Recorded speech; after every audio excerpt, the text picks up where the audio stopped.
Okay, ngoja tusogee. Twende jambo la tatu.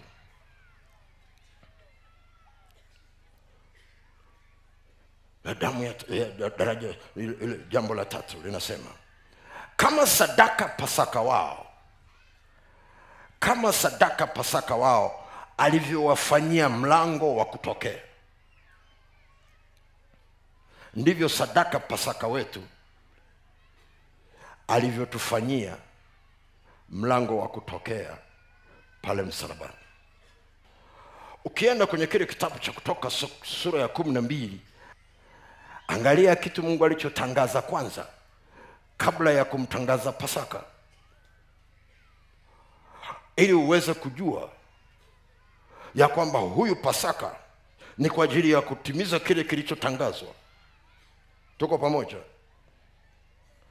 Mstari wa 2 anamwambia Musa, mwezi huu utakuwa mwanzo wa miezi kwenu, utakuwa ni mwezi wa kwanza wa mwaka kwenu. Haleluya. Angalia, Mungu anatangaza msimu mpya, nyakati mpya kwao. Alipomleta Pasaka na kuwatangazia Pasaka, kazi mojawapo ni kutengeneza huo mlango wa kuhakikisha sasa wanaanza hesabu mpya za maisha yao. Ni mlango mpya wa muda ambao Mungu anawatengenezea. Bwana Yesu asifiwe. Bwana Yesu asifiwe. Mnamkumbuka Yesu aliposema nimetamani sana kuila Pasaka hii pamoja nanyi? Anawaambia wanafunzi wake, akawaelekeza na namna ya kutayarisha na nini.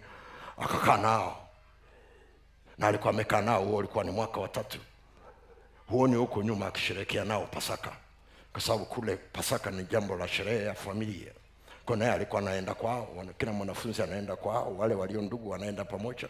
Lakini siku hiyo ya Pasaka ya mwaka huo akasema nimetamani sana kuila Pasaka hii pamoja naye. Akazungumza nao vitu vingi sana pale. Kati ya kitu kimoja wapo alichowaambia, kikombe hiki. Alikuwa anazungumza kikombe gani? Msalaba. Kikombe hiki ni agano jipya katika damu yangu inayomwagika kwa ajili yenu. Alikuwa na maana gani? Maana yake msalaba unaokuja na damu inapomwagika inakuja kufungua mlango wa kitu kipya ambao itawasaidia kushughulika na vitu vya kurithi kutoka kwenye maagano yaliyotangulia ambavyo havikuweza kupata msaada kwenye lile agano. Agano hilo jipya linawafungulia kitu kipya, ni lango la muda, ndio maana linaitwa jipya.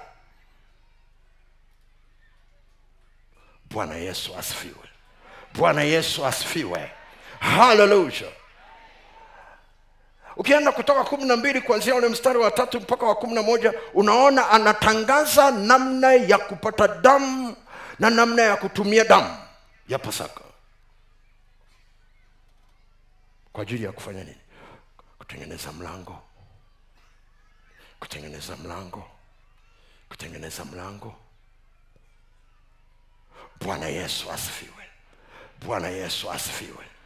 Hallelujah. Okay, ngoja tujaribu hivi.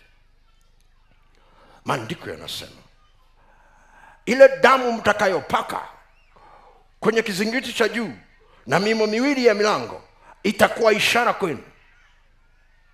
Ishara maana yake ujumbe hauko hapo penye ishara. Ujumbe ulioko kwenye ishara unaokuelekeza mahali pengine ni kibao. Kwa ukienda pale njiani ukakuta Shinyanga kilomita kadhaa, usifike kwenye kibao kimeandikwa Shinyanga kilomita kadhaa alafu kumwambia konda niteremshe, nimeona kibao cha Shinyanga, teremsha hapa. Watakwambia unaenda wapi? Sasa naenda Shinyanga.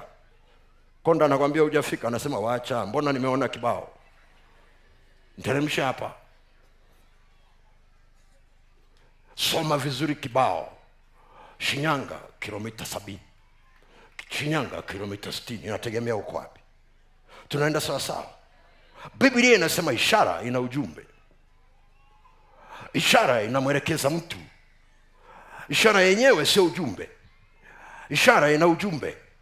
Ishara ina sauti.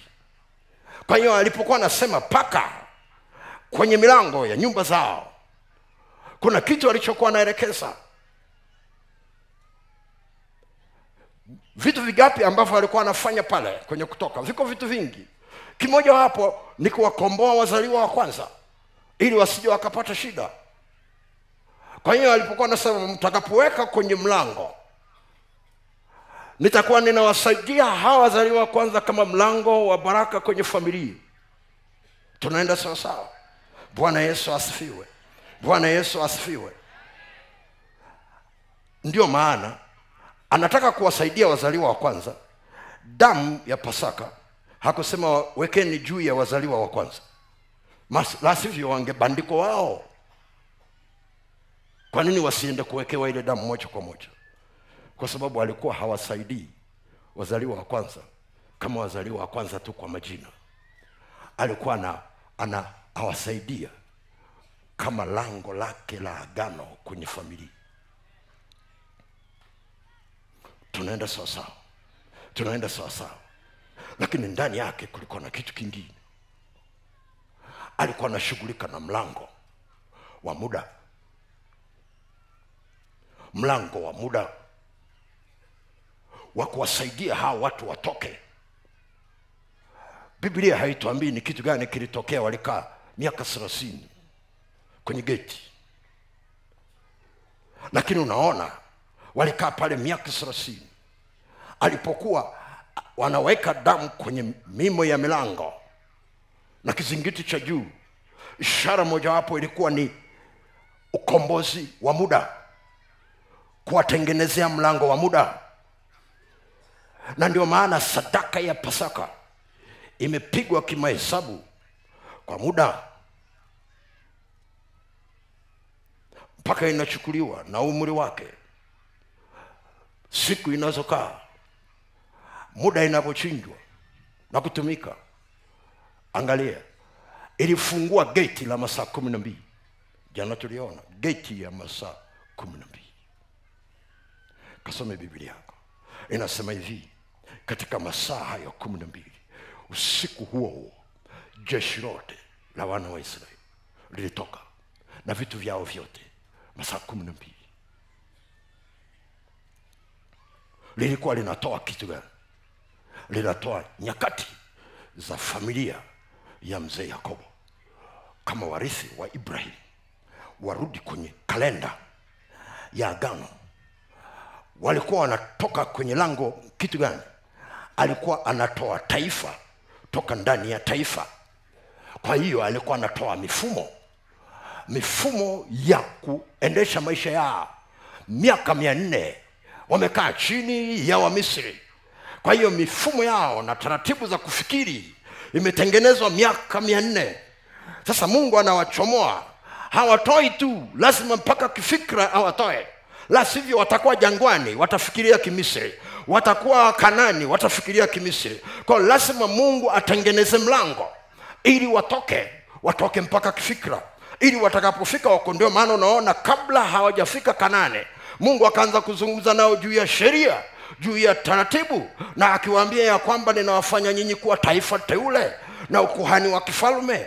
Anaanza kuwafikirisha waanze kufikiri Mungu anavyotaka kiagano, wakiwa kabla hawajafika kule Kanani. Kwa nini? Wameshatoka Misri, lakini sasa lazima Misri toke ndani yao.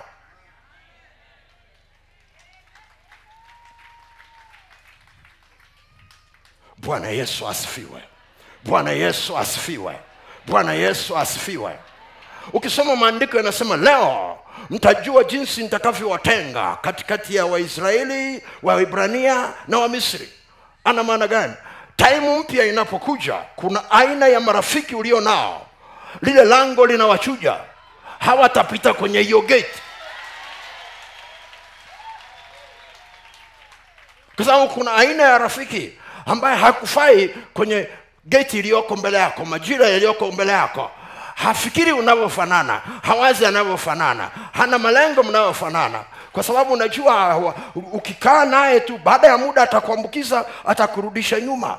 Na ndio maana unakuta watu wengi sana wanashangaa na wanajisikia vibaya wanapookoka, wanapoteza marafiki wengi sana. Alafu Mungu analeta na marafiki wengine. Kitu gani kinatokea? Ni majira mapya. Na majira mapya yanahitaji watu mnaofikiri kwa kufanana, ili mtembee kwa kufanana, ili msaidiane kwa kufanana. Karabashako.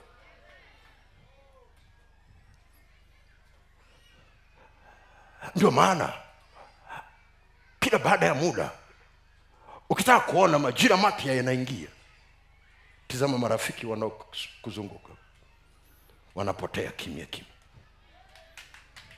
Kabla hujaanza kuwatafuta, muulize Mungu, huu ni muda upi huu? Ni nyakati gani hizi za kwangu? Mbona huyu simuoni? Hata message aniandiki. Kumetokea kitu gani? Bwana Yesu asifiwe. Bwana Yesu asifiwe. Bwana Yesu asifiwe. Sasa angalia, si hivyo tu, pale kwenye lango ile damu alipokuwa anaweka ilikuwa inashughulika na kila kitu kilichokaa langoni kukuzuia kutoka. Kilikuwa kinashughulika na kila kitu kilichokaa langoni kuwazuia wana wa Israeli. Unasema unajuaje?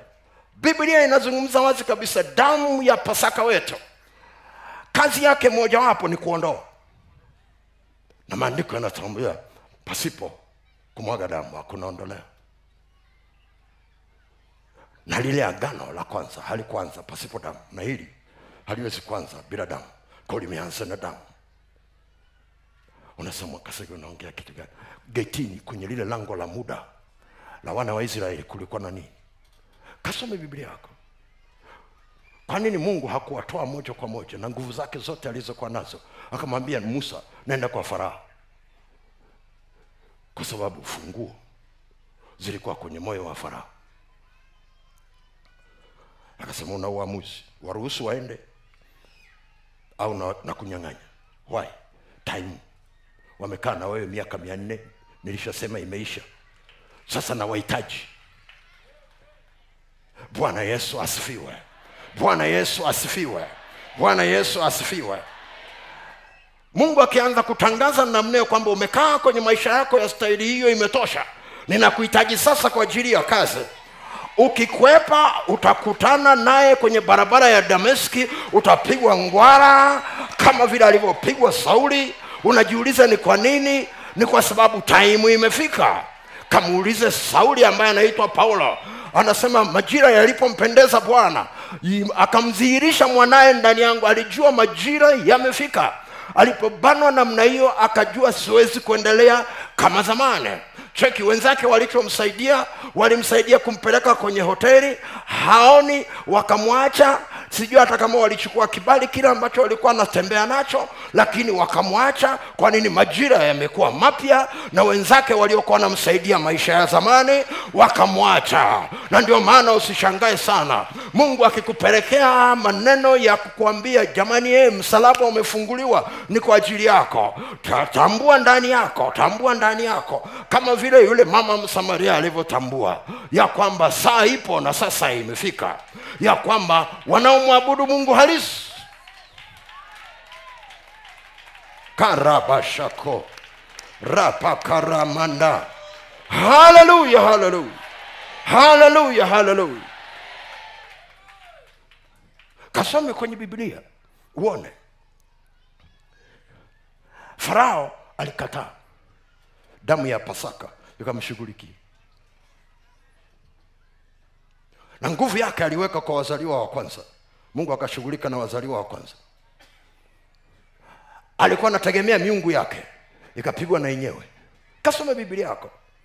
Nasema nitahukumu miungu. Hana shida na miungu kama haibishani na time zake. Kama ikisimama mbele ya time yake, kaiulize miungu ile iliyokuweka Misri, itakusimulia.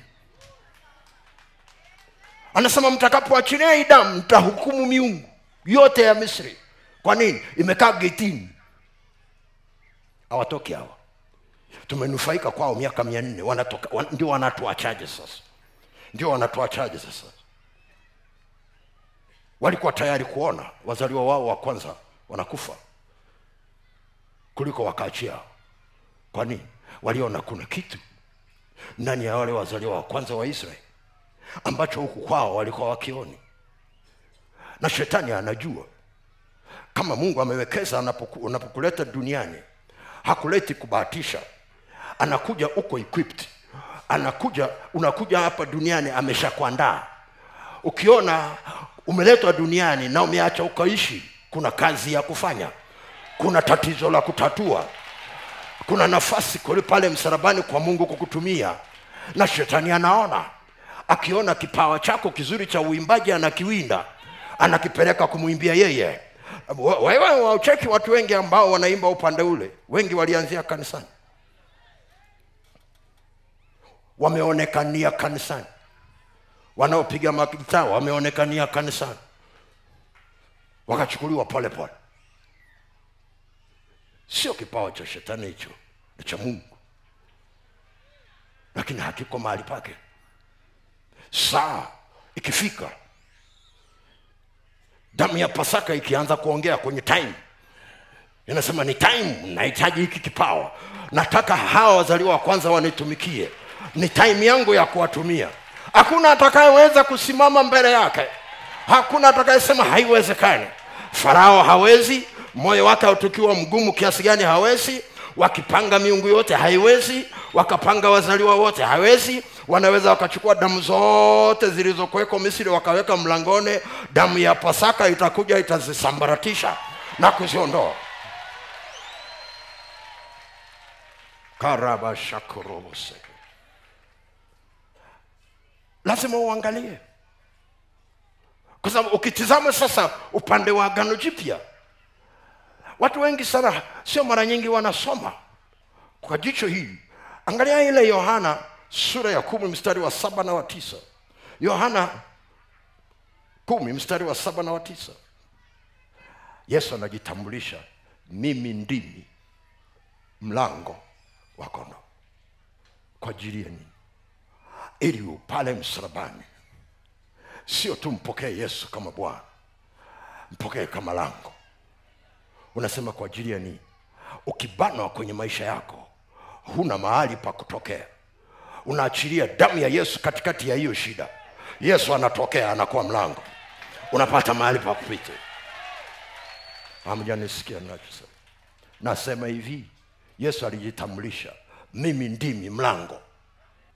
Kama unataka mahali pa kutokea, unatafuta mahali pa kutokea, unatafuta mlango mahali pa kutokea, unatafuta mlango mahali pa kutokea, na huoni uko katikati ya mzunguko wa kila aina ya shida, nyunyiza damu ya Yesu wa Pasaka wetu kwenye hayo matatizo. Nyunyiza damu ya Yesu. Ukinyunyiza damu ya Yesu, ghafla mlango unatokea. Kama kuna kitu cha kurithi kinakufuatilia, maana yake ni kwamba kitafungwa, kisisogee.